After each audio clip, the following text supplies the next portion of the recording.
Akan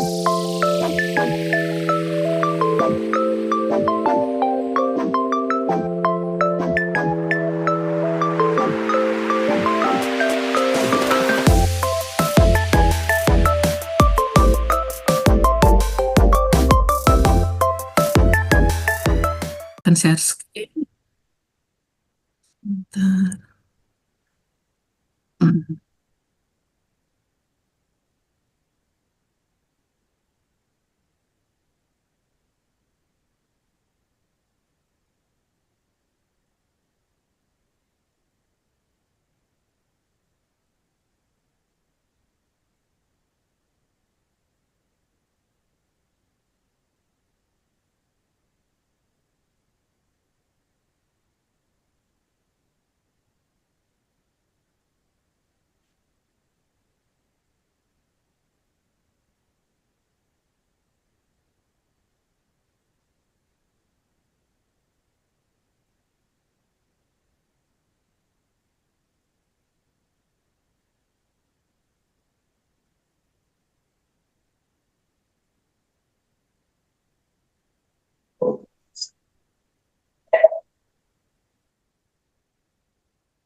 Apakah sudah bisa dilihat ini share Ya. screen-nya? Ya, sudah, Bu Sudah ya? Gita. Ya. Ya, kita mulai ya. Bismillahirrahmanirrahim. Jadi di sini kita akan berbicara tentang revolusi teknologi 4.0 dan data. Jadi nanti akan kita lihat bagaimana dengan penguasaan data, maka kita bisa menguasai dunia ini. Ya. Bu Tita, Afwan kayaknya perlu di-enter itu, Bu. Apanya? Ini dari sisi audiens masih ada tulisan harus di-enter gitu untuk bisa dilihat. Oh, sebentar. Ini udah ganti slide belum? Eh, Kayaknya yang tampil di sisi ini beda, Bu, yang di sharing, Bu. Oke, sebentar. Hmm, Oke, siap, udah kelihatan, Bu. sudah kelihatan ya. Jadi sebentar. Oh,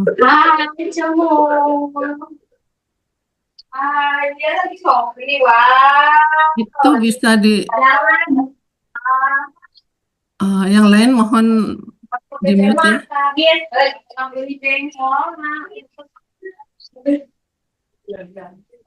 Nah, ini adalah contoh soal.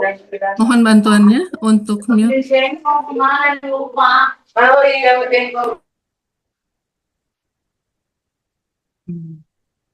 Sebentar, sebentar ya. Ini saya ulang ya sebentar ya. Ini saya stop share dulu. Hmm.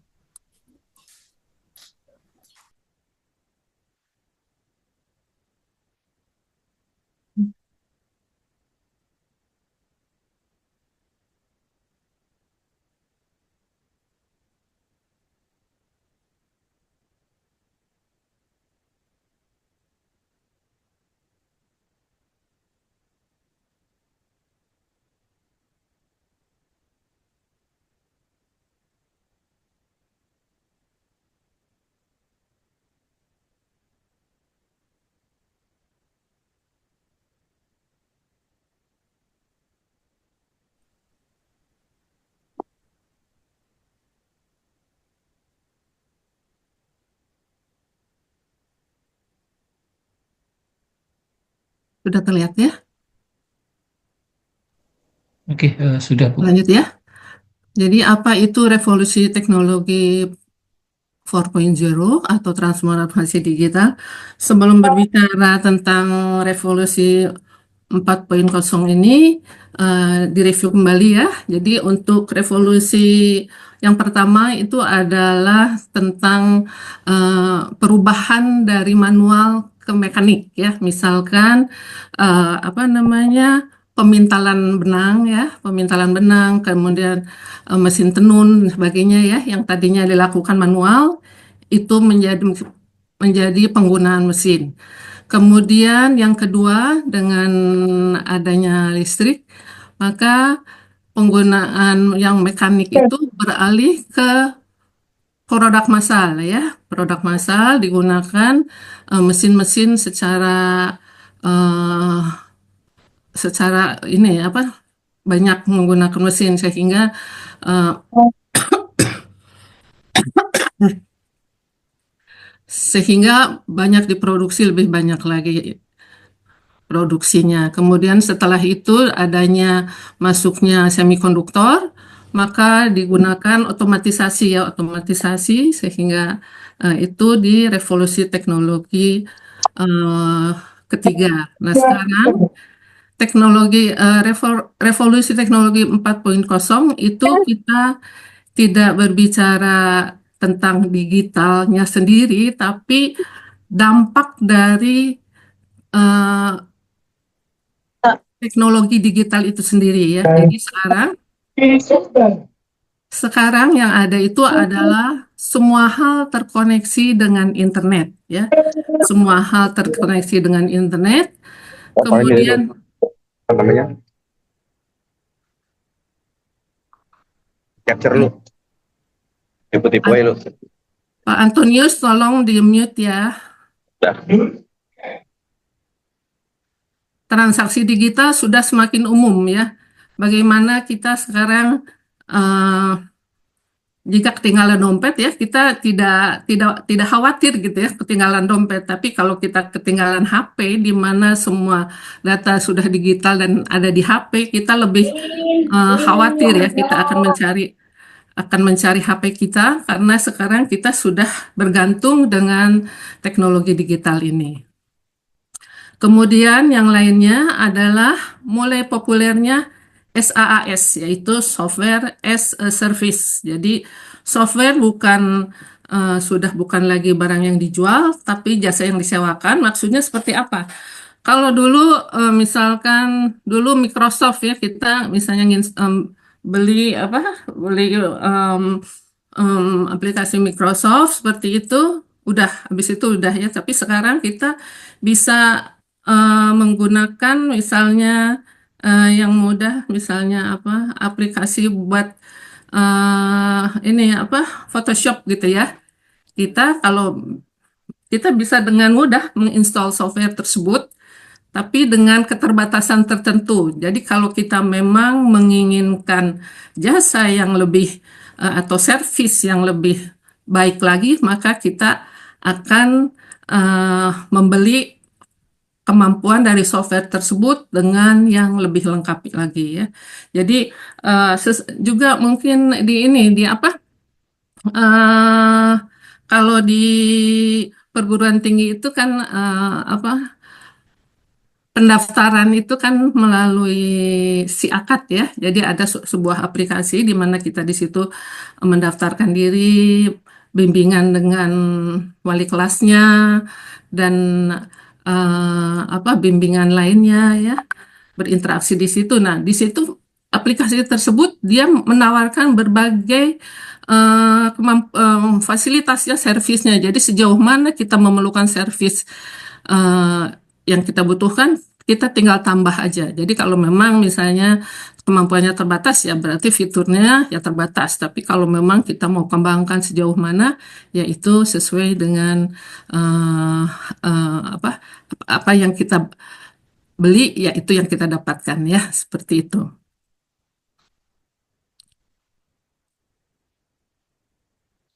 Jadi ini kenapa kita perlu mengetahui tentang transformasi digital ini.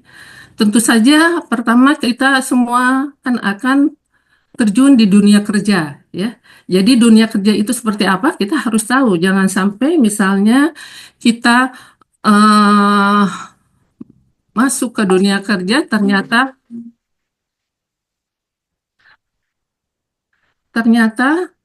eh, kok sudah ada AI gitu ya misalnya.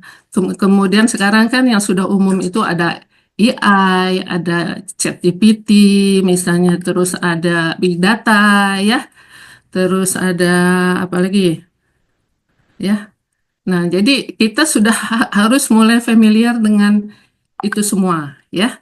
Jadi di situ penguasaan teknologi dasarnya juga harus kita ketahui ya. Jadi bagaimana kita memanfaatkan AI itu, bagaimana big data itu bisa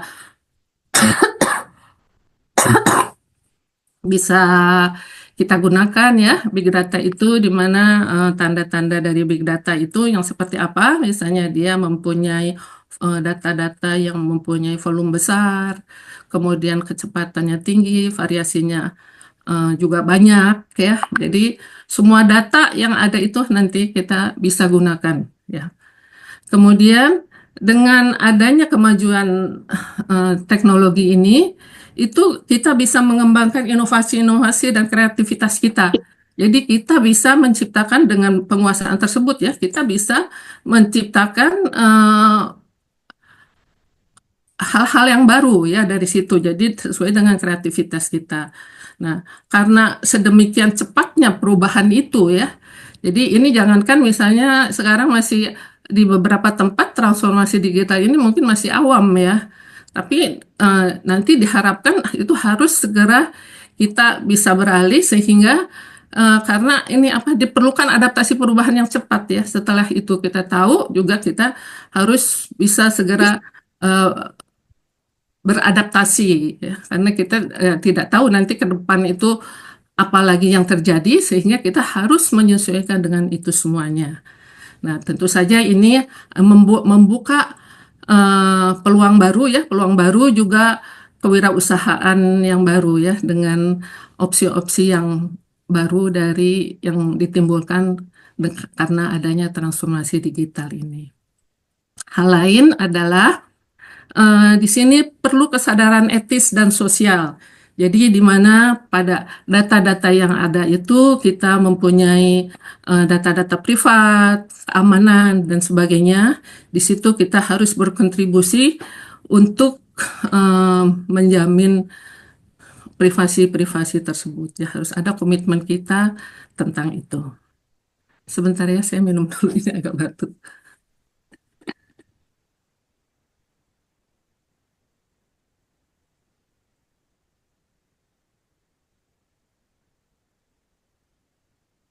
Selanjutnya, apa konsep dari dunia digital yang baru ini? Yaitu sekarang pengguna tidak menyimpan data secara fisik ya. Kalau dulu kita perlu flash list dan sebagainya ya. Sekarang kita cukup dengan ada internet, maka kita bisa menyimpan apapun di internet tersebut. Ya, jadi sekarang sudah jarang ya, apalagi disk-disk itu sudah kayaknya udah jadi barang antik ya. Jadi kita bisa menggunakan cloud yang ada ya untuk menyimpan data-data secara non fisik. Jadi di situ kita disesuaikan dengan kebutuhan kita. Tidak harus jadi fleksibelnya disesuaikan dengan kalau memang kita perlu tempat yang besar, berarti kita bisa menyewanya yang besar. Tapi kalau memang yang kecil atau yang malah yang free, kita cukup dengan hal tersebut ya. Kemudian pengguna tidak harus menyimpan data secara rapi ya. Jadi maksudnya di sini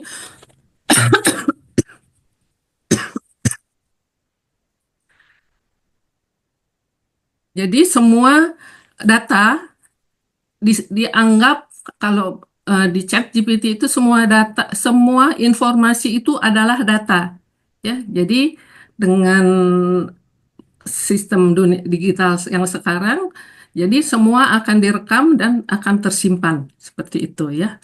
Kemudian, nah ini yang tadi saya sebut mengenai konsep freemium. Jadi aplikasi-aplikasi yang kita perlukan itu bisa di-download secara free untuk konten-konten tertentu. Tapi kalau memang mau misalnya mau fitur-fitur yang lebih banyak lagi sesuai dengan kebutuhan kita, maka di situ baru ada pembelian fitur-fitur tersebut ya. Yang lainnya adalah kecerdasan buatan atau AI tidak bisa dibendung. Sekarang sudah tidak mungkin lagi. Misalnya kalau dulu ini nggak boleh pakai AI mengerjakan ini nggak boleh pakai. Sekarang sudah semua sudah tidak terbendungkan lagi dan itu memang untuk mempermudah semuanya. Jadi tinggal bagaimana kita bagaimana trik kita menggunakan AI tersebut untuk kebaikan seperti itu ya. Selanjutnya, kecerdasan buatan AI mulai diterapkan di banyak lini ya, seperti misalkan yang yang sederhana aja ya. Kalau misalnya nih, terutama emak-emak nih, kalau misalnya belanja di Shopee ya, kita sekali belanja aja, misalnya beli apa?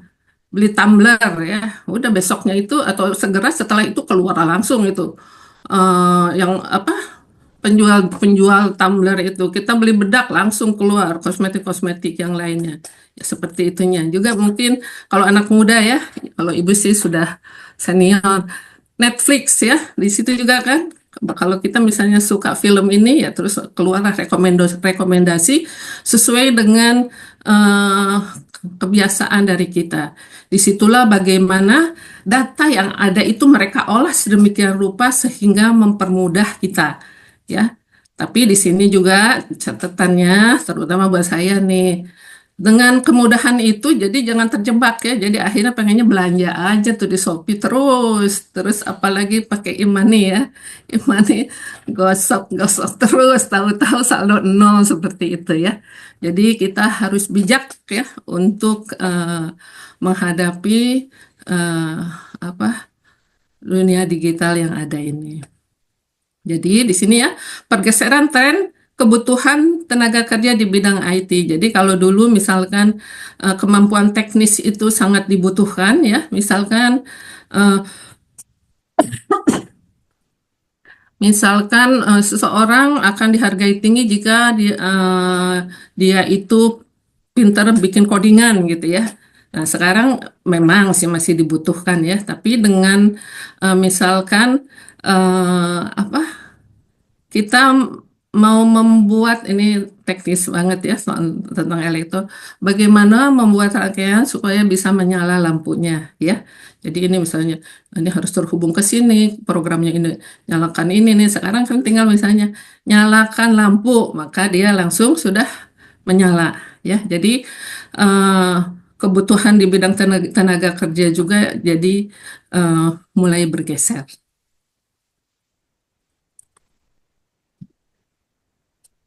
Kemudian selain tadi ada juga perubahan tren untuk pengolahan data. Di sini dikenalkan tiga hal, yaitu Large Language Model atau LLM, kemudian Cloud Computing and Database, dan Unstructured Data. Apa itu? Bentar ya, aduh maaf ya, ini Ibu lagi batuk jadi sambil minum nih, maaf.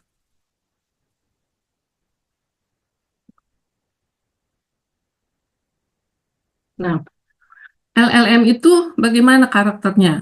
Ya, dia interaksinya humanis ya, dengan adanya LLM, maka interaksi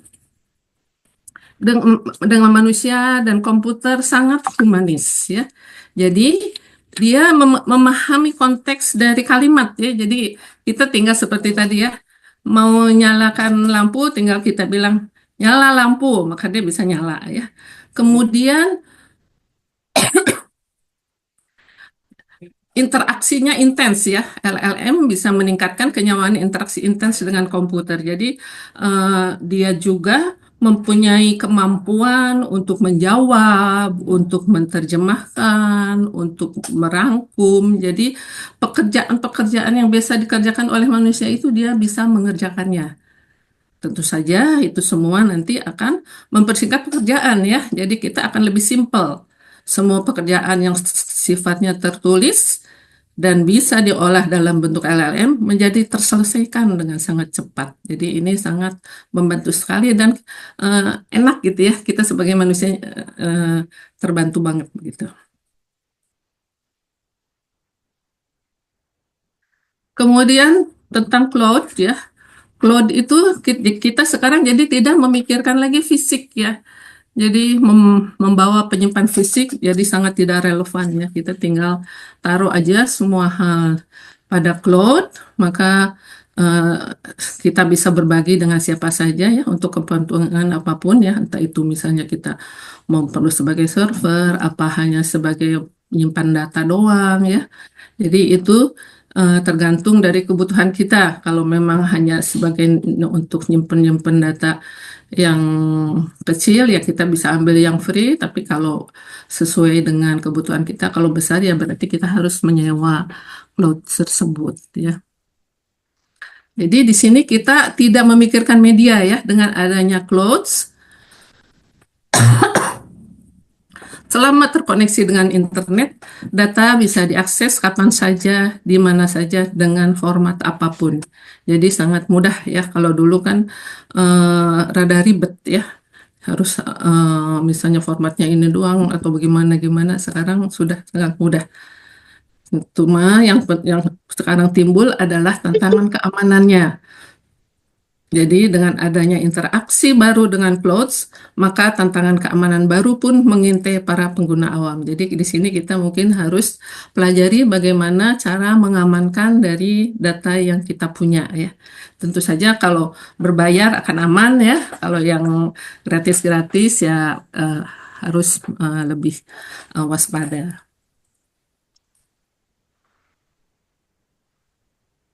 Kemudian unstructured data.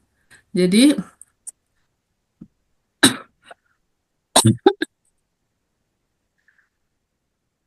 pada data tidak terstruktur ini adalah semua data berharga ya. Jadi hampir semua yang sudah ada di internet bisa dimanfaatkan sebagai data ya. Jadi semua data bisa diolah jadi pendekatan data tidak harus rapi dan bisa diolah dengan LLM.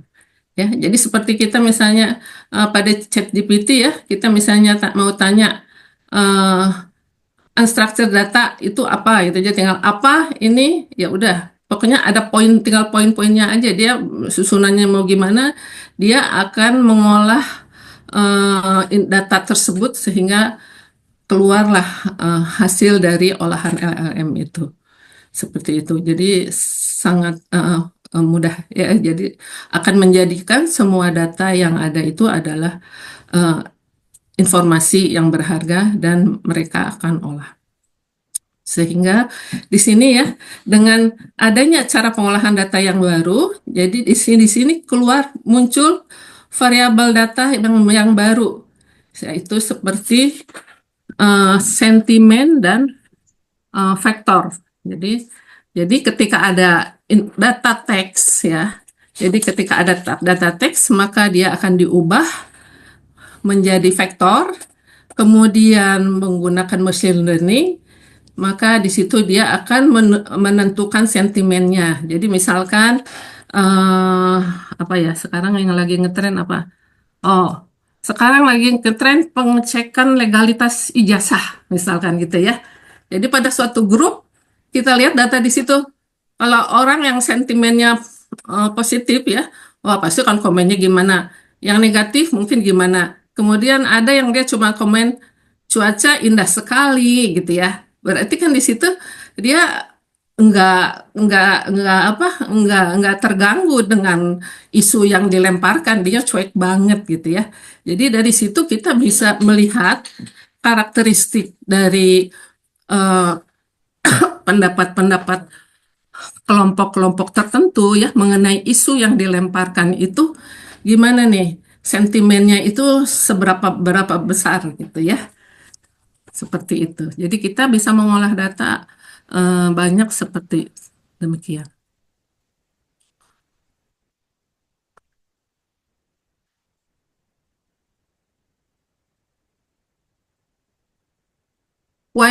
Kuasai data dan kuasai dunia. Jadi sekarang itu perusahaan yang berkuasa adalah para penguasa data. Juga jual beli data adalah sesuatu yang impactful ya, ngefeknya kemana-mana ya. Banyak pihak berani bayar mahal untuk eh, mendapatkan data. Ya.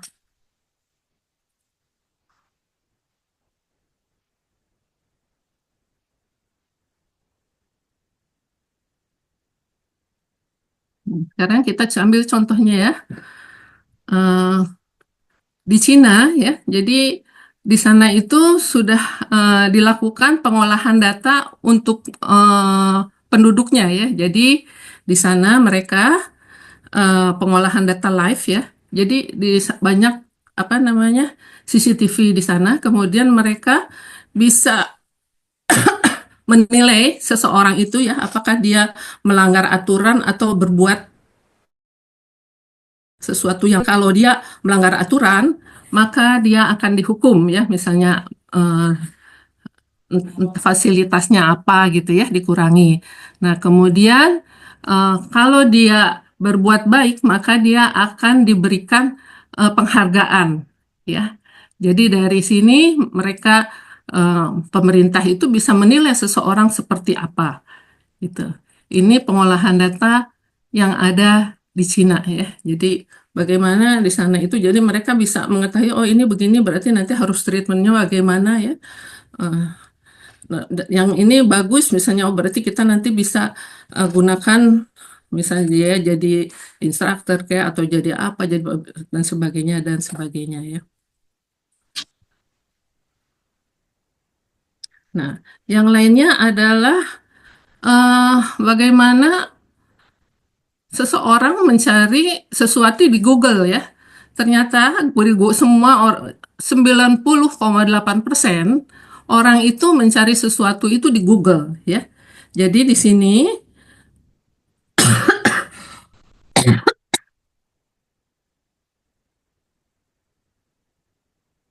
kemampuan mereka mengumpulkan, mengelola, dan menganalisis pengguna secara masif ya, sangat mereka gunakan itu ya. Jadi Google tahu apa yang dicari orang di seluruh dunia, memungkinkan mereka mengendalikan iklan digital secara global ya.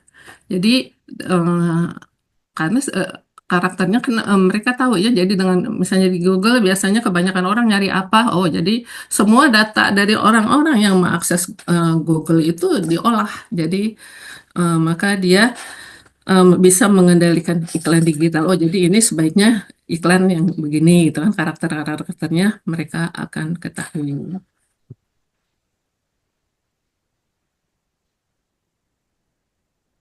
Nah, contoh lainnya adalah bagaimana Trump bisa memenangkan pertama kali pemilu AS ya Amerika waktu yang pertama kali ya. Jadi pertama kali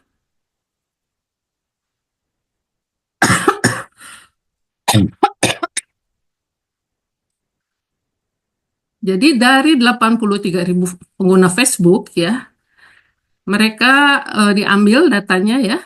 Kemudian dari data mentah itu dilihat profilnya, kemudian oleh Cambridge Analytica, sebuah perusahaan data analitis memanfaatkan data pribadi dari jutaan pengguna Facebook tanpa izin untuk membuat profil psikologis ya dari pemilih di Amerika Serikat. Data ini digunakan untuk menyusun kampanye politik yang sangat terarah dan personalisasi tinggi dari pemilu Presiden AS waktu itu tahun 2016 ya. Jadi dengan mengetahui karakter-karakter dari penduduk Amerika itu ya, maka akhirnya kita tahu bahwa Donald Trump menang ya. Jadi karena dia mengetahui bagaimana karakteristik-karakteristik dari si penggunanya, seperti si penduduknya itu ya. Ini bisa kita lihat juga, yaitu ya mirip dengan di Indonesia ya.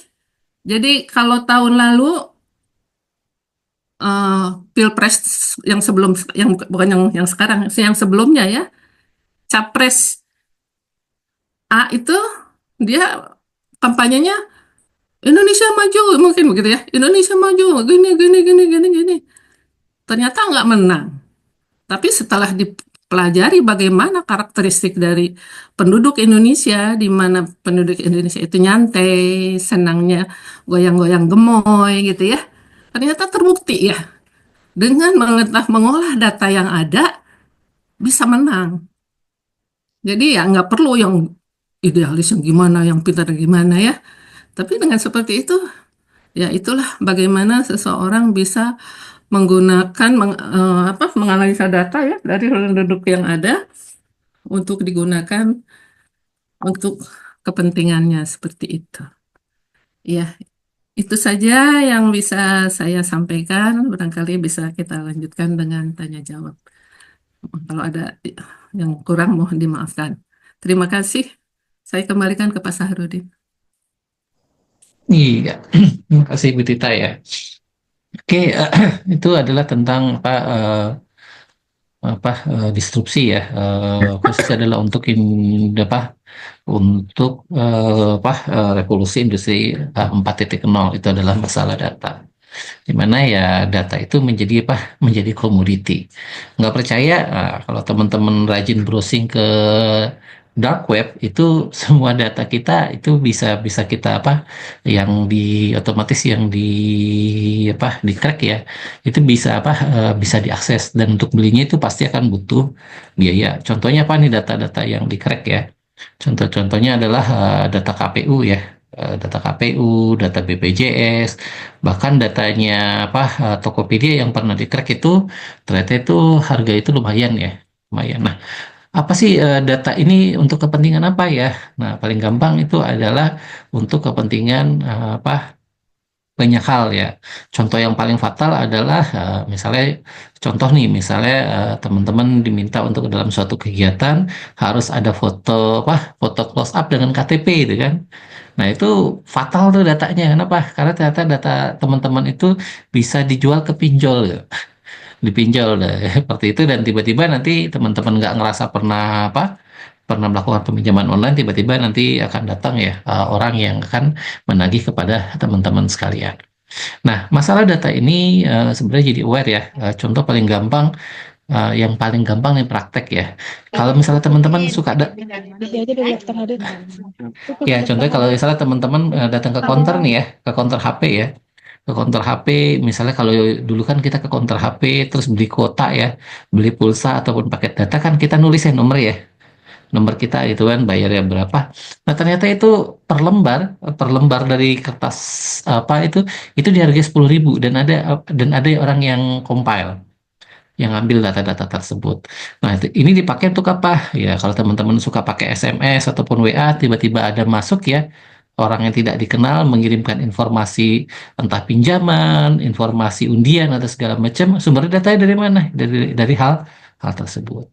Nah, oleh karena itu dalam literasi digital kali ini ya kita menyampaikan gitu kan, bahwa 4.0 ini dan data ini menjadi punya dua hubungan yang signifikan. Bisa berbahaya, bisa juga menjadi menjadi benefit. Sebagaimana yang tadi disampaikan, bahwa data ini menjadi tambang minyak baru ya. Tambang minyak baru, dan kalau kita bisa mengambil informasi tersebut dan memanfaatkan dengan baik, maka ini bisa menjadi tanda petik ya sumber cuan yang baik. Nah, oke, mungkin dari sini teman-teman ada yang kita lanjutkan dengan diskusi dan tanya jawab ya. Nah, oke, silakan untuk sementara kita buka langsung aja ya, satu penanya satu langsung ditanggapi oleh Bu Tita Taisha. Monggo silakan. Nah, buat teman-teman yang nggak sempat nanti nanya live, nanti bisa diketik via via chat ya. Oke, monggo silakan. Ada yang penanya pertama, silakan. Oke, Kang Eman, monggo silakan Kang Eman, atau Mas Wandi, silakan Mas. Saya Pak Sahar, Eman Pak Sahar dari Siap, siap. Oke, silakan Kang Eman dulu ya. Habis itu ya. Mas Wandi ya. Ini judulnya kan revolusi teknologi 4.0 dan yang dibicarakan kemarin pada kehidupan pribadi sehari-hari ya. Kalau kita kan nanti masuk ke industri ini, mungkin boleh dengan sepengalaman Ibu Tita, dengan sepengetahuan Ibu Tita gitu, eh, implementasi teknologi 4.0 di industri menjadi industri 4.0 itu seperti apa sih sebenarnya? Mungkin begitu pertanyaan dari saya. Terima kasih Pak Sahar. Oke, ya. Monggo, silakan Bu Tita.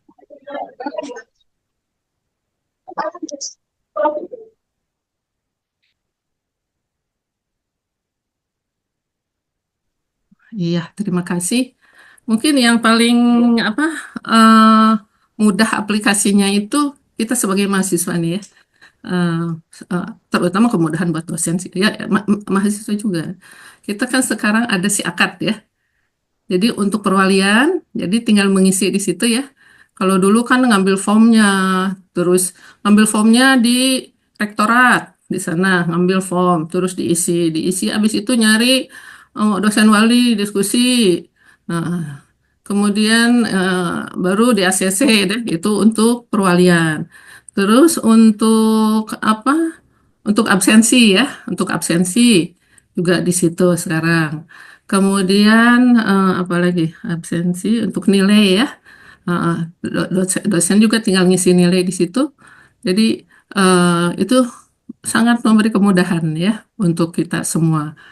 Itu terus apa lagi sih yang ada di ya itu bagaimana di si akad itu kan fiturnya banyak. Jadi kalau misalnya kita mau eh, tergantung dari institusinya. Jadi misalnya kalau mau misalnya sampai dilanjut dikembangkan sampai dengan apa bimbingan tugas akhir itu ada juga sebetulnya. Tapi untuk di kita di IT nggak sampai di sana ya. Jadi sampai penggunaan si akad itu sampai dengan absensi, kemudian nilai absen dan totalnya juga udah langsung ada semuanya ya. Itu sangat membantu sekali. Itu sih contohnya untuk kita di dunia pendidikan ya. Nah, barangkali Pak Udin Baik. mau nambahan yang lain? Siap, siap, siap. Nah, ini Kang Eman misalnya contohnya paling mudah tergantung level, Kang. Jadi kalau untuk kita level produksi biasanya revolusi teknologi 4.0-nya nggak terlalu kelihatan. Tapi kalau kita naik ke level yang lebih tinggi ya, level manajemen, misalnya kalau pernah dengar namanya ini ya, supply chain and logistic management itu kan. Jadi di mana nanti informasi berapa barang yang diproduksi, yang masih diproses, berapa barang yang sudah diproses dan akan diproses itu bisa ketahuan live gitu. Nah, ini kan apa butuh teknologi ya. Nah, nanti pemangku kebijakan nanti dia tahu nih, oh stok di gudang tinggal berapa nih. Berarti harga jual sekarang itu berapa. Nah, ini semua apa merupakan apa dari revolusi teknologi 4.0. Jadi semuanya itu dilakukan secara live gitu. Jadi live, jadi bisa langsung ketahuan. Nah, ini kan lumayan ya, bisa menekan apa banyak biaya ya. Misalnya contoh apa di gudang nggak terlalu banyak barang yang harus disimpan gitu kan. Kalau terlalu banyak barang yang disimpan, maka nanti ini apa biaya sewa gudangnya, biaya perawatan dan lain sebagainya ini jadi tidak optimal. Nah, itu contoh paling gampang itu khusus untuk supply logistik and chain apa SLC ya saya agak lupa istilah supply logistik ya and chain management gitu. Itu satu contohnya. Terus kedua, misalnya contoh nanti dengan pakai penempatan teknologi IoT, mungkin ke depan akan ada kulkas cerdas ya, kulkas cerdas di mana di sini Kang Eman cukup masukin aja tuh menu apa yang akan dimasak hari ini. Maka kulkas itu akan ngecek ya ketersediaan bahan. Nah, kalau kurang dia bisa langsung mesen ke supplier gitu kan. Jadi Kang Eman mau masak itu tinggal memasak itu barangnya tinggal jadi ya. Cuma dengan resiko adalah nanti saldo pasti akan dipotong gitu. Nah, ini contoh ya, contoh paling sederhana untuk penerapan namanya teknologi 4.0 di mana semua perangkat itu connected ke internet. Jadi mesin to mesinnya bisa apa namanya bisa bisa langsung berinteraksi tanpa perlu intervensi dari manusia. Seperti itu. Oke, itu ya. Mudah-mudahan bisa menjawab ya, Kang Eman ya. Boleh nambah Pak Saharudin? Oh iya, silakan Bu Tristebi. Iya. Baik, terima kasih ya. Tadi ya untuk penerapan apa namanya ke industri.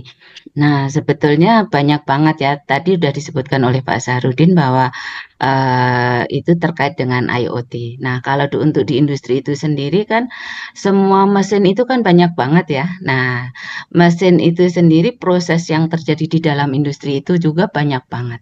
Oleh karena itu dengan adanya kemajuan Internet of Things di mana semua barang itu bisa dielektronikkan, itu bisa dihubungkan dengan internet. Oleh karena itu semua proses di dalam industri itu bisa terhubung ke internet. Oleh karena itu misalkan contohnya di industri pupuk misalkan ya. industri pupuk. Nah, proses di industri pupuk itu kan banyak ya. Jadi ada pencampuran masing-masing bahan dan itu semua terhubung dengan internet. Jadi dihitung tuh proporsinya itu ada hitungannya. Nah, kemudian dia akan dihitung, maka itu akan masuk ke dalam data di dalam perusahaan bahwa ini campurannya benar enggak. Nah, itu oleh karena itu dengan begitu maka dia juga akan kelihatan nih proses di dalam industri itu akan kelihatan oleh manajemen benar apa enggaknya. Nah, itu semua di dalam industri akan terhubung itu memang dengan penerapan ke industri maka akan timbul masalah biaya ya. Karena semua akan bisa dipantau secara elektronik gitu. Nah, itu juga termasuk manajemen industri itu masuk ke dalam apa namanya Internet of Things tadi. Jadi kalau misalkan tadi Bu Tita bilang data banyak banget, ya ini otomatis juga sama dengan industrial Internet of Things itu juga akhirnya mengakibatkan banyak data yang harus diolah oleh di perusahaan. Nah, termasuk tadi yang disebut oleh Pak Saharudin tadi. Jadi ada yang namanya supply chain supply chain management ya.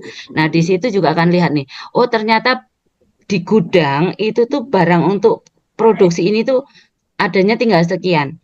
Berarti kita kira-kira berapa bulan lagi atau berapa minggu lagi tuh harus beli. Dan itu bisa akhirnya terhubung lagi ke keuangan perusahaan. Oh, uang perusahaan nggak cukup, berarti kita harus ngapain? Nah, ini semua akan terhubung ya. Jadi data-data itu kan saling terhubung. Sehingga untuk mahasiswa atau orang kita sekarang ini berarti kita itu harus aware dengan semua data. Jadi semua keputusan yang kita ambil itu juga tergantung dengan data. Dan bagaimana kita mengambil keputusan dari data itu adalah bagaimana cara kita mengolah data. Oleh karena itu tadi yang disampaikan oleh Bu Tita bahwa kita harus untuk data itu kita harus ngapa-ngapain. Nah, itu harus diperhatikan. Oleh karena itu sebaiknya memang mahasiswa atau kita ya semua itu bisa belajar mengenai data ini dan bagaimana pengolahannya dan bagaimana pengambilan keputusan terhadap data. Kira-kira itu. Terima kasih. Ya, makasih Bu Tristewi sudah melengkapi. Oke, gitu ya, Kang Eman. Mudah-mudahan bisa menjawab. Nah, selanjutnya di sini ada penanya dari Mas Wandi ya, yang sudah raise hand. Oke, silakan Mas Wandi. Ya, mohon izin Bapak Ibu, izin bertanya. Untuk data ini kan sekarang bergeser ya dari untuk penyimpanannya terutama itu udah menggunakan cloud base gitu ya. Nah, sedangkan yang kita tahu perusahaan cloud di Indonesia ini mungkin berasal dari perusahaan luar gitu, seperti Alibaba, Google Cloud dan AWS ya. Nah, sedangkan di Indonesia ini kan mulai bergeser ke menggunakan cloud data gitu. Nah, secara general itu apakah lebih menguntungkan menggunakan cloud, sedangkan cloud itu berasal dari perusahaan luar. Secara keamanan data juga kita kan beberapa kasus itu sempat ada kehilangan beberapa data yang memang sensitif gitu. Nah, menurut Bapak Ibu ini apakah lebih banyak keuntungannya atau secara keamanan data ini lebih banyak negatifnya gitu sebenarnya? Impact-nya sebenarnya lebih ke situ sih Pak. Bu, mungkin itu aja pertanyaannya. Terima kasih. Oke, makasih ya, Mas Wandi ya. Oke, silakan Bu Tita. Iya, ya, betul sekali ya apa yang Mas Wandi sampaikan. Jadi kalau kita sudah taruh di cloud itu kita nggak tahu ya aman apa enggak gitu ya. Karena kan yang ngejebol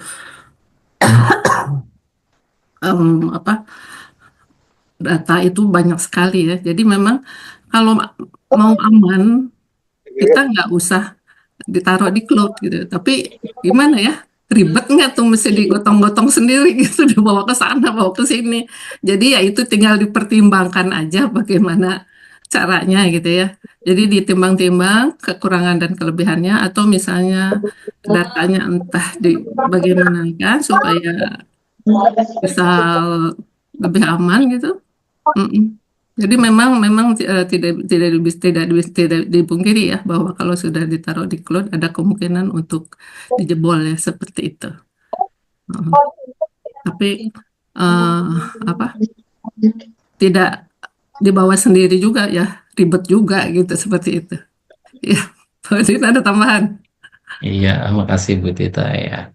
Itu Kang Wandi ya. Jadi sebenarnya kalau masalah teknologi, solusi pakai teknologi juga Kang. Kan apa hacker itu ngejebol pakai teknologi ya. Jadi kita jangan pakai teknologi. Jadi pertanyaan tadi apakah cloud itu aman? Apa tergantung ya. Nah, makanya penyedia jasa cloud, layanan cloud itu mereka nggak bisa ngegaransi 100%, ya, tapi 99,9999 itu persen. Artinya apa? Mereka ngegaransi bahwa itu tidak akan apa terjadi. Ya. Tapi ya wallahu alam bisawaf ya. Seperti itu. Nah, solusinya bagaimana? Maka di sini paling gampang adalah ya kita harus selalu belajar ya trik ya. Jadi kita bisa belajar teknik namanya adalah apa enkripsi ya. Kita belajar apa bisa belajar namanya enkripsi, kita bisa belajar namanya apa teknologi yang lain di mana data itu kita simpan di cloud itu dalam posisi kelock ya atau aman. Jadi kalaupun ada orang mau apa menjebol itu perlu upaya tambahan lagi. Nah ini kan apa ada beberapa strategi yang bisa kita lakukan. Jadi solusi teknologi ya harus kita apa masalahnya harus kita cari dan teknologi. Maka di sini pentingnya namanya adalah literasi digital ya. Jadi kayak adu pinter-pinteran gitu kan, ya, antara maling sama polisi gitu kan, harus adu pinter-pinteran. Nah, cloud yang paling mudah adalah yang paling sering kita common, yang sering kita pergunakan itu adalah kayak seperti Google Drive ya, Google Drive, OneDrive ataupun apa Dropbox ya, itu yang sering dipakai gitu kan. Itu adalah cloud-cloud yang free ya, selama kita pakai proporsional sih, alhamdulillah sih nggak ada masalah gitu. Nah, biasanya sih jebol itu rata-rata ya karena kita tidak menggunakan dengan proporsional. Misalnya kita share data semuanya linknya kita bagi ke semua orang gitu kan. Nah, siapa yang punya link itu bisa bisa akses, maka data kita bisa diambil oleh orang orang lain. Maka nanti sini ada beberapa trik ya nanti bisa dibahas dan bisa diskusikan bagaimana untuk menjamin namanya keamanan data. Begitu ya Mas Wandi ya. Semoga bisa menjawab ya. Oke. Baik, terima kasih Pak Abu. Nah, berikutnya Bu Tita, di sini ada pertanyaan nih di chat ya Bu, dari Mas Zubair Abdurrahman.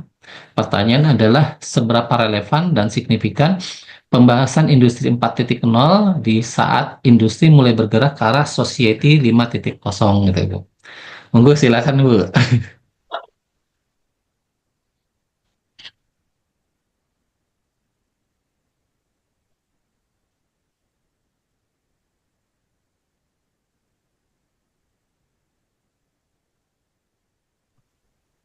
Iya.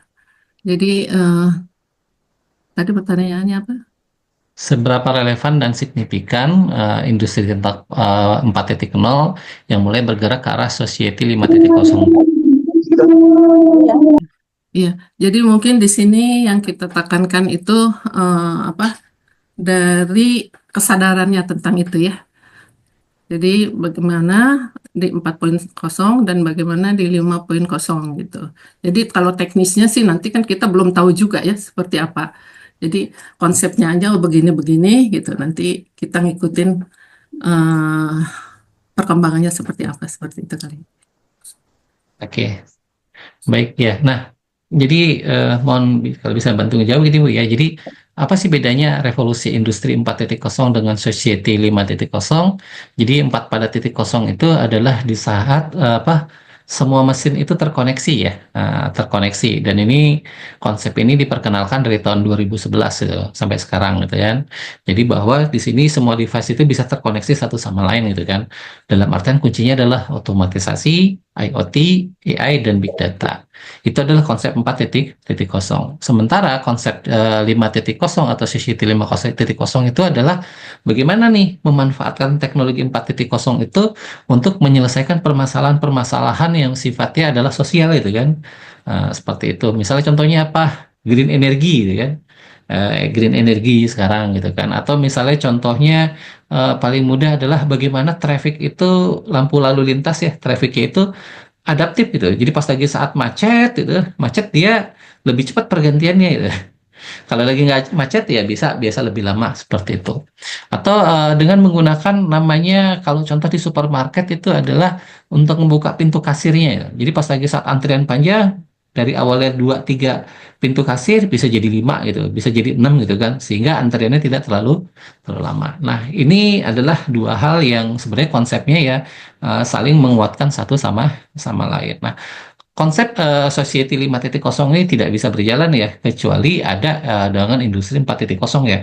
Kenapa? Karena dengan industri 4.0 ini di mana semua mesin ini terhubung satu sama lain itu bisa memberikan solusi yang lebih lebih cepat seperti itu.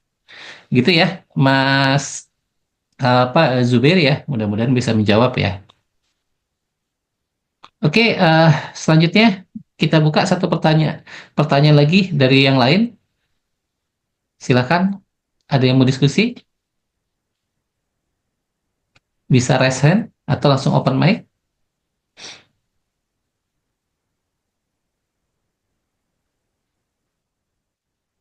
Oke, nah kalau tidak mungkin saya bisa kasih pancingan nih ke Bu Tita nih, gitu kan, buat supaya mancing diskusi ya Bu ya. Oke, nah kalau kita bicara data nih ya Bu ya, bicara data itu kan, data dan teknologi gitu kan.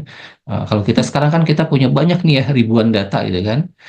Ribuan data, sementara dari data tersebut kita tidak bisa ada yang bisa kita kita lihat gitu karena terlalu pusing ya kalau dengan seperti itu. Nah, kira-kira gimana nih sih Bu caranya kita bisa mengambil informasi atau knowledge dari data tersebut kalau misalnya datanya itu lumayan lumayan banyak.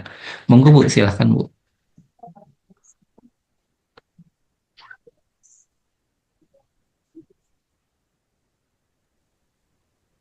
Iya. Jadi kalau datanya banyak ya, Pak Odin ya? Iya, misalnya ada kalau pakai Excel kita ribuan row gitu kan. Kan kalau kita konvensional kan kita cuma pakai Excel ya. Tapi kan data itu nggak signifikan gitu. Monggo silakan Ibu. Ya kita pakai ya di sinilah kita gunakannya fungsinya dari AI itu ya. Jadi pakai AI, maka dari situ data-data bisa yang seperti tadi disampaikan ya, itu bisa mengolah, kemudian nanti bisa mencari sentimennya ya. Jadi trennya ke arah mana? Nah dari situ indikatornya dulu, terus trennya ke arah mana. Jadi dari situ kita bisa menyimpulkan dari data-data itu kira-kira misalnya informasi apa aja yang pengen kita cari gitu ya. Jadi itu akan ya kelebihan dari AI itu mengolah banyak data itu. Ya, Oke. seperti itu Pak Udi. Baik ya Bu, jadi dengan AI itu ya bisa ngebantu ya. Jadi AI itu tools ya Bu ya, untuk kita mempermudah pekerjaan kita ya Bu ya. Tapi kalau kita tidak bekerja dengan cerdas, kita bisa digantikan oleh AI ya Bu ya. Seperti itu.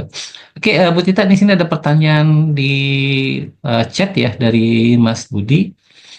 Oke, saya baca ya. Sebelumnya terima kasih untuk materi yang disampaikan. Izin Bu Tita, saya ingin bertanya terkait dengan LLM yang sempat disampaikan oleh Ibu. Secara konseptual, LLM adalah salah satu bentuk dari implementasi AI untuk menciptakan solusi text generation dalam rangka membantu user membentuk kerangka berpikirnya. Supaya LLM memiliki confidence level yang tinggi dan mampu memahami konteks dengan baik, dia butuh dataset yang jumlah besar. Nah, yang ingin saya tanyakan secara legal, apakah boleh kita memanfaatkan data orang lain yang dipakai untuk melatih model LLM tersebut dan diterapkan ke bisnis kita? Terima kasih. Nah, ini pertanyaan masalah etik nih Bu Tita nih, gitu kan?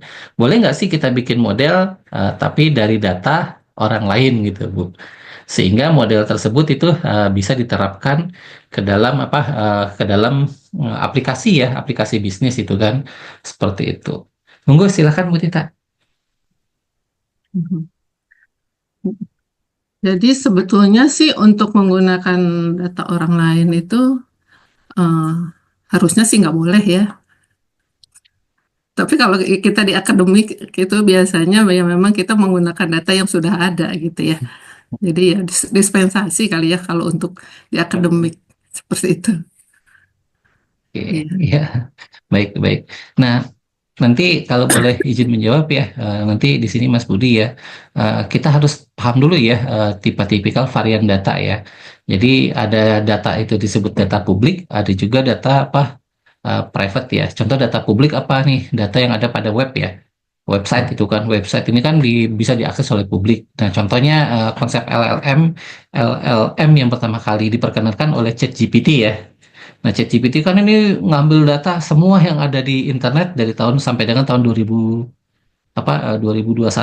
Nah, mereka gunakan gitu kan seperti itu untuk melatih model untuk ChatGPT yang kita pakai sekarang gitu kan. Walaupun sekarang sebenarnya sudah sudah update gitu kan. Seperti itu. Nah, ini disebut namanya adalah data publik ya. Data yang sudah dipublikasi otomatis ini bisa digunakan. Nah, tapi kalau untuk data-data yang lebih spesifik, ya, misalnya data percobaan atau riset, yang paling tidak kita harus minta izin ya sebelumnya ya, atau dengan menggunakan namanya adalah consent, consent ya. Jadi minta izin dan kalau memang itu sudah ya kita jelaskan seperti itu gitu. Jadi nggak boleh kita pakai apa sembarangan gitu, seperti itu. Nah, tapi boleh nggak misalnya kita pakai data tersebut itu untuk apa kepentingan personal? Misalnya contoh paling gampang ya teman-teman nih yang sudah dari level universitas kan itu ada AI yang bisa mengekstrak data dari apa beberapa artikel ilmiah ya.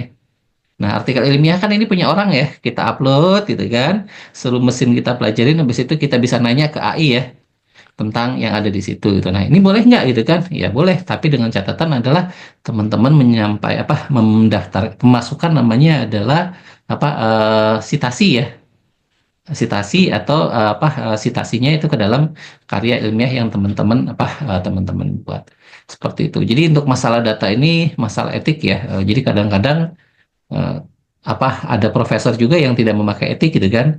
Ada juga yang apa yang pakai etik gitu. Maka di sini ya perlu ya kita menggunakan etika dalam penggunaan data. Jadi nggak bisa apa sembarangan. Gitu ya Mas Budi ya. Moga-moga bisa menjawab ya. Oke, yang lain ada yang mau bertanya? Silakan di sini mungkin Mas Ilham yang sudah siap nih. Mas Ilham Muhammad Rifki. Oke, oke. Kalau nggak di sini, Bu Tita ada pertanyaan lagi dari di sini saya Mbak atau Ibu Rina ya. Pertanyaan adalah, apakah kompetensi utama yang perlu dimiliki lulusan teknik elektro agar mampu bersaing di di era revolusi industri 4.0? Hmm. Monggo silakan Ibu. Itu kayaknya yang lebih kompeten ke Prodi ya, yang menerangkan. Silakan, Pak. Oke, baik. Apa nih kompetensi utama? Wah, ini masalahnya banyak hal ya. Karena di sini apa untuk teknik elektro ya kita bisa apa masuk nyaris di semua bidang gitu kan. Jadi apa sih kompetensi utama yang harus dimiliki ya paling tidak di sini kemampuan literasi digital ya. Jadi pertama adalah kemampuan buat coding ya atau programming gitu kan.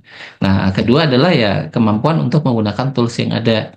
Nah, yang paling ketiga adalah yang penting dasarnya, basicnya gitu. Karena nanti kalau kita pakai tools atau kita percayakan kepada AI dan tidak kita apa namanya tidak kita verifikasi lagi atau validasi lagi dengan knowledge yang ada, nah kita nggak tahu nih AI-nya benar atau tidak gitu. Jadi di sini masih tetap ya kompetensinya banyak ya. Jadi kalau untuk yang teknik elektro ya Anda paham tentang seluruh bidang teknik elektro, setelah itu nanti Anda tinggal pilih untuk arah kemana, untuk arah apa pengembangannya. Karena untuk teknik elektro nanti kalau misalnya bekerja pada bidang kontrol atau bidang instrumen atau bidang power atau bidang yang lain, nanti ini apa masih tetap butuh suplemen materi tambahan. Begitu ya. Jadi kompetensi utamanya apa? Mampu belajar sepanjang hayat. Seperti itu. Jadi harus belajar terus-menerus kenapa? Ya, karena apa pengembangannya lumayan lumayan cepat. Oke. Nah, di sini ada ya dari Ibu Dewi pembahasan tambahan gitu kan. Nanti monggo silakan dibaca di chat. Nah, Bu Tita di sini ada pertanyaan lagi Bu dari apa Mas Angga Hadi ya. Izin bertanya Pak atau Ibu untuk keamanan data untuk saat ini bagaimana ya? Mungkin ada contoh di negara mana yang menjamin keamanan data pribadi karena sering disampaikan data negara kita bocor itu. Monggo silakan Ibu.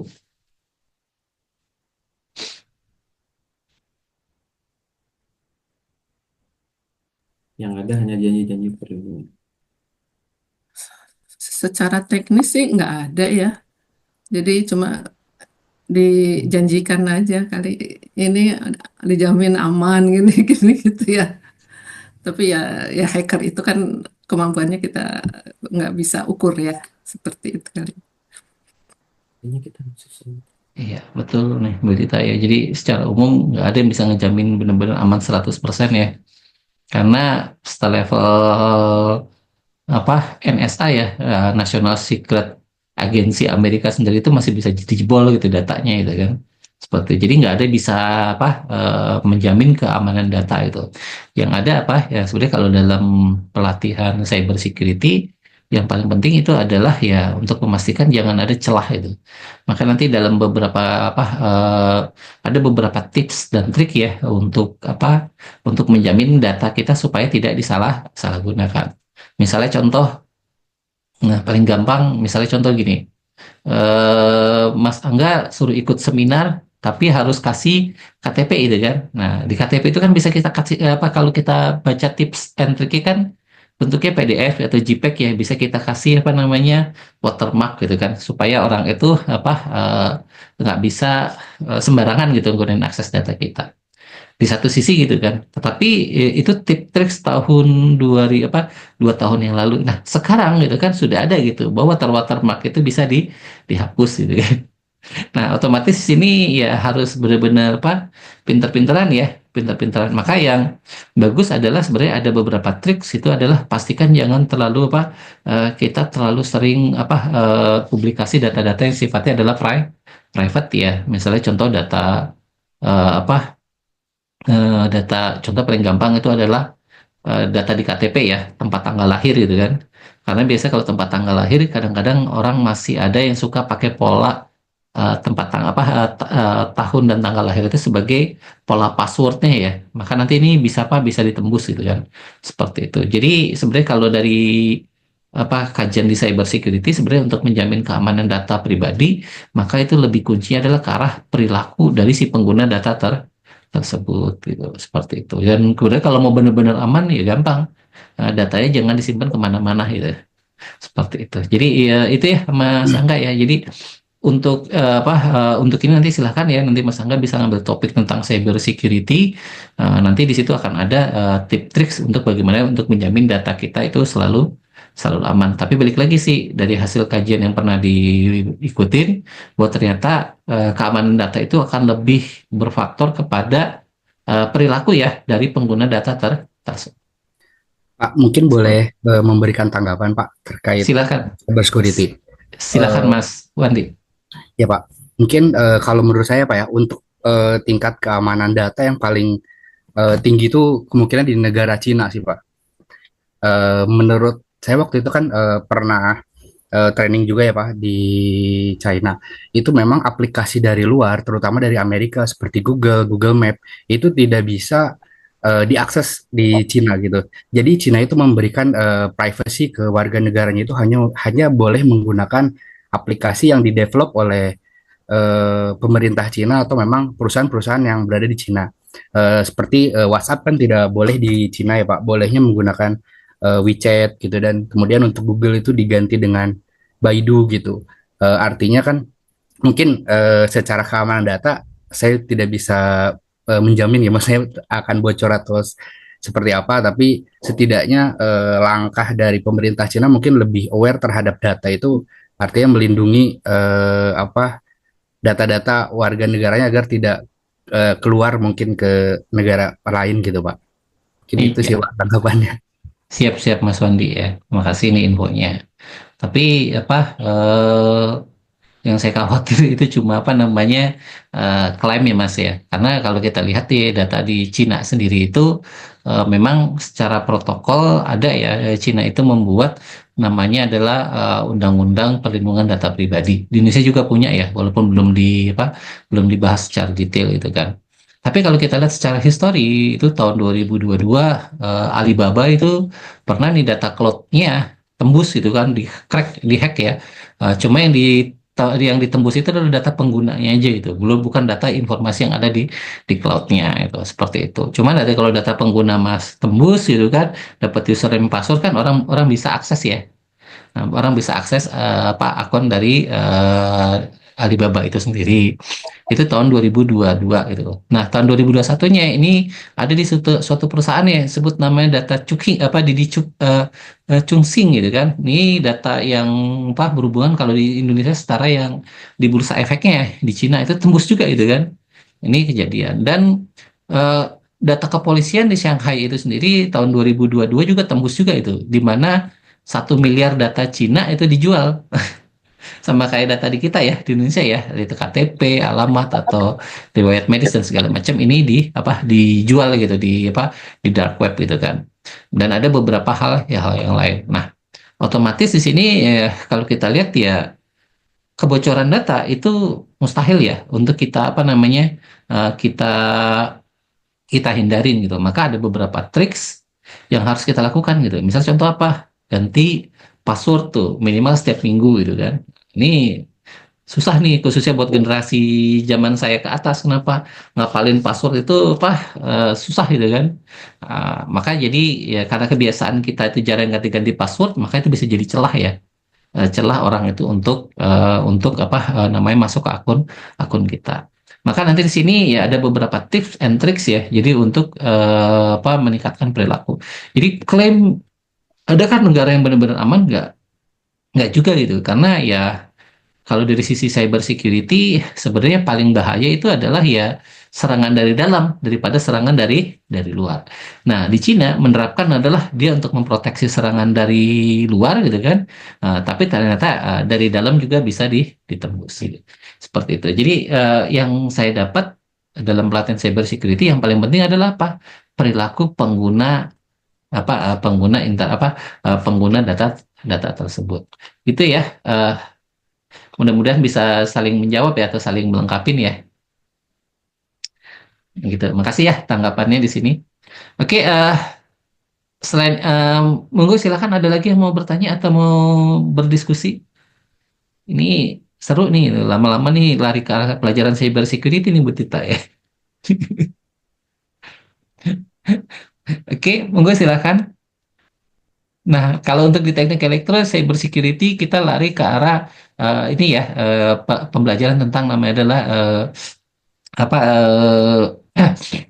jaringan data ya di situ ya termasuk termasuk data internet, data ke telecommunication dan lain sebagainya seperti itu. Oke, monggo silakan ada lagi yang mau bertanya atau mendiskusikan?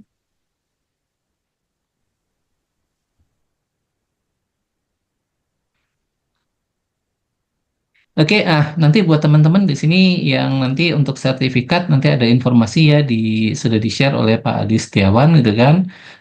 Nanti monggo silakan nanti dikontak ke nomor WA ya. Kalau misalnya ada teman-teman belum menerima namanya sertifikatnya. Gitu. Seperti itu. Oke, yang lain monggo silakan ada yang mau bertanya atau ditanyakan seputaran topik revolusi industri teknologi 4.0 dan data.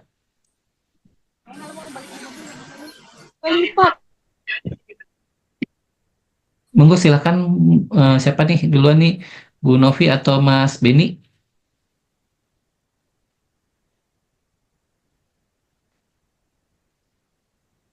Atau di sini ada Mas Ramadan Prasetya yang sudah open mic. Monggo silakan.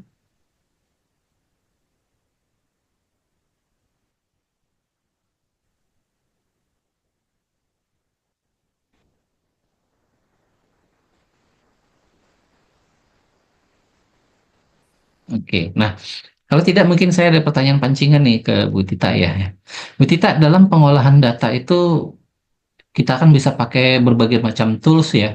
Nah, tools ini banyakkan yang mana Bu? Berbayar atau tidak berbayar gitu dalam pembelajaran untuk kita menganalisis data tersebut itu. Silakan Bu Tita. Oh, sekali. Oh, Maaf, bentar.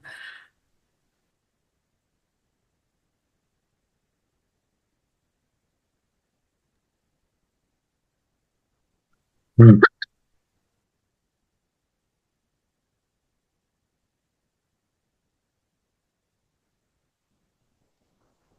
Maaf nih, batuknya agak ini. Iya, ya seperti tadi ya. Jadi yang ada itu sekarang adalah istilah freemium, freemium.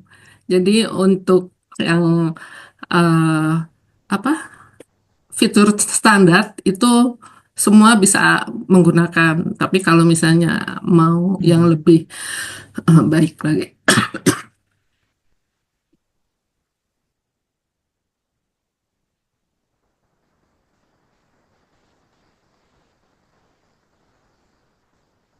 mau yang lebih,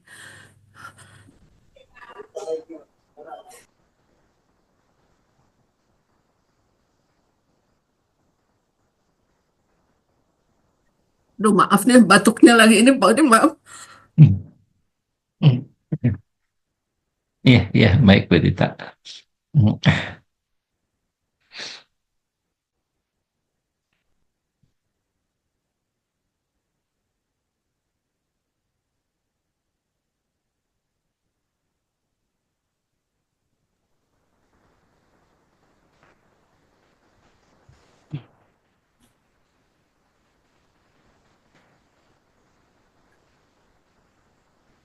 Hmm. Oke, silakan ya teman-teman, nanti kalau ada yang mau pertanyaan nanti bisa di typo, diketik ya di chat gitu kan. Nah, di chat nanti apa, nanti akan coba dijawab gitu kan. Izin Pak, Oke, silakan silakan. terkait ini Pak, izin berdiskusi Pak, terkait apa ini kan perkembangan data ini kan semakin hari pasti semakin banyak ya Pak. Artinya data ini harus disimpan. Mungkin tadi kalau dengan apa revolusi teknologi 4.0 ini disimpan di cloud gitu Pak ya. Nah, semakin banyaknya data artinya semakin banyak infrastruktur yang harus disiapkan untuk penyimpanan data nih Pak. Dan setahu saya kan untuk penyimpanan data yang menunjang dengan infrastruktur yang lebih besar itu rata-rata di data center ya Pak. Nah, bagaimana sih Pak tanggapannya terkait perkembangan infrastruktur di data center ini? Apakah apa ada relate dengan apa dengan semakin banyaknya data dan yang disimpan di cloud terutama gitu Pak ya?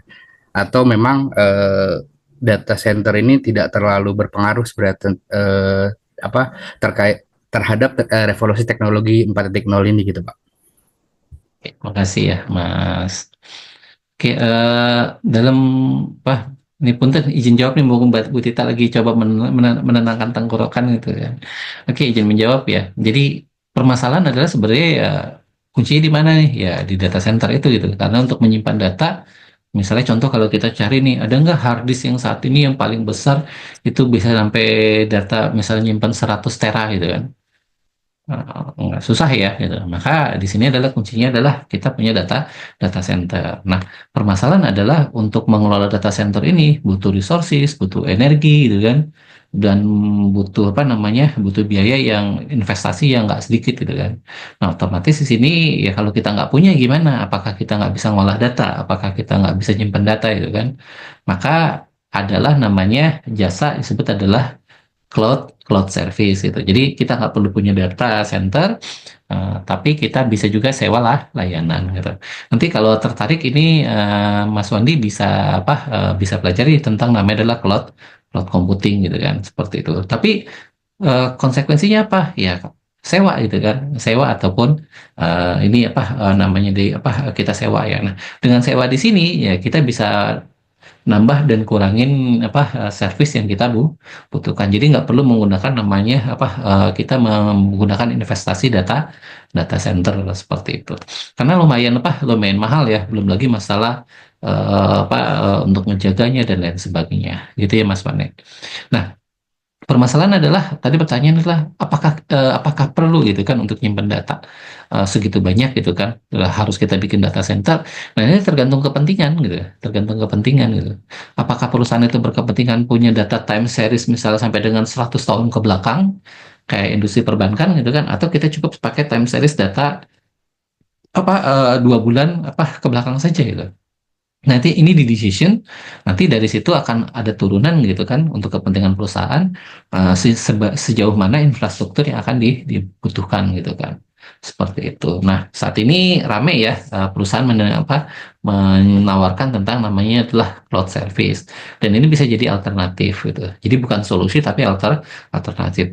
Nah, buat industri beberapa yang yang perlu data itu adalah data itu benar-benar super secure, ya, seperti dunia perbankan, ya mereka mau nggak mau mereka investasi data center sendiri gitu kan. Tapi kalau perusahaan yang tidak perlu gitu kan, ya nanti dia bisa pakai jasa jasa cloud gitu kan, atau bisa juga pakai single server yang ada di kantor gitu. Nah ini silakan gitu, jadi pertimbangan gitu, jadi solusi untuk bisa kita pilih seperti itu. Gitu ya Mas Pandi ya, mudah-mudahan bisa menjawab ya Mas. Baik Pak, terima kasih. Oke. Silakan Bu Tita mengenai pertanyaan tadi Bu. Terus Bu ya, dalam pengolahan data ini untuk pembelajaran apakah gratis, apakah berbayar atau campuran gitu? Monggo silakan Bu.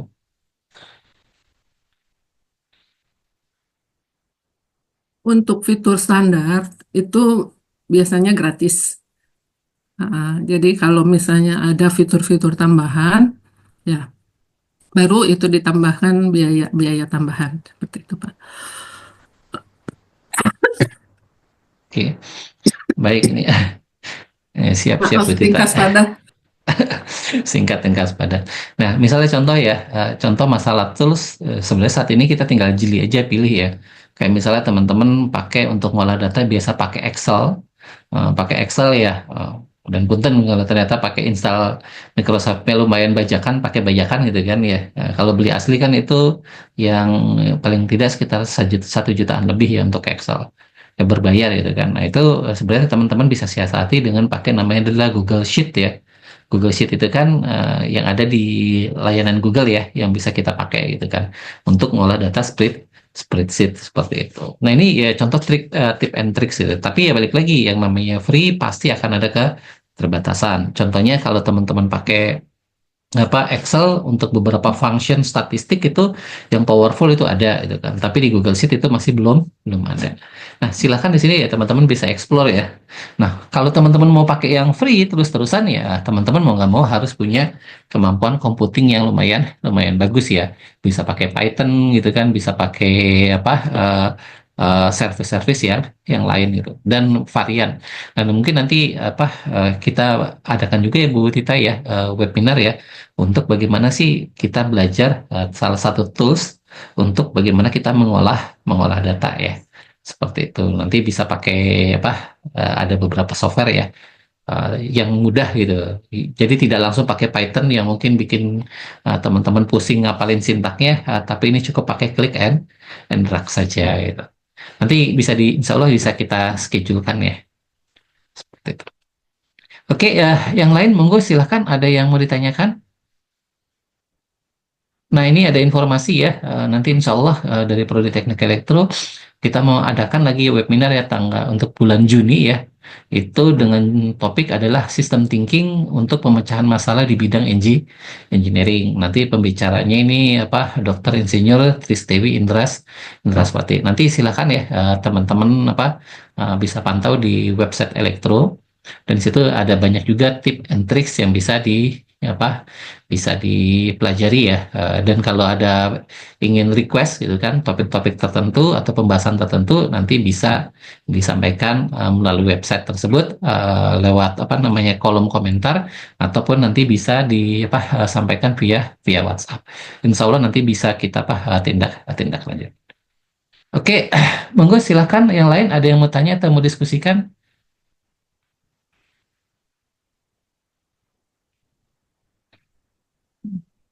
Untuk ini topik yang saat ini revolusi teknologi 4.0 dan data. Oke, kalau enggak berarti kita cukupkan aja ya untuk sesi hari ini. Nanti kalau ada teman-teman yang ingin bertanya atau ingin diskusikan tiba-tiba selewat dari sesi hari ini, silahkan teman-teman bisa chat ya ataupun bisa mengajukan pertanyaan via WhatsApp grup ataupun via email ke Prodi Teknik Elektro. Nah, untuk selanjutnya saya kembalikan ke Pak Adi Setiawan. Monggo silakan Pak Adi. Ya, terima kasih Pak Syahrudin, terima kasih Bu Tita Isah yang sudah memberikan materinya dan juga pada peserta semuanya ya, sudah meluangkan waktu mengikuti webinar. Berikutnya mungkin kita akan ambil screenshot ya. Mohon berkenan untuk open cam sebentar. Ini ada 4 halaman ini. Ya, saya mulai ya dengan halaman pertama. Kemudian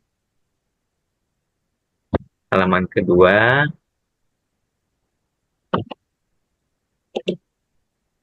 Lalu ketiga. Dan terakhir. Ya, terima kasih Bapak Ibu, rekan-rekan semua. Lebih kurangnya kami mohon maaf. Kami tutup. Assalamualaikum warahmatullahi wabarakatuh.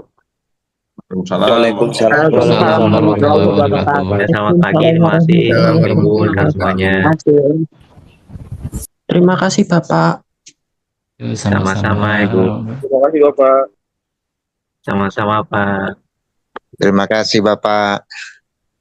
Sama-sama Pak. Ya, terima kasih Pak Sarudin. Mungkin bisa di close. Oke Pak Adi, terima kasih.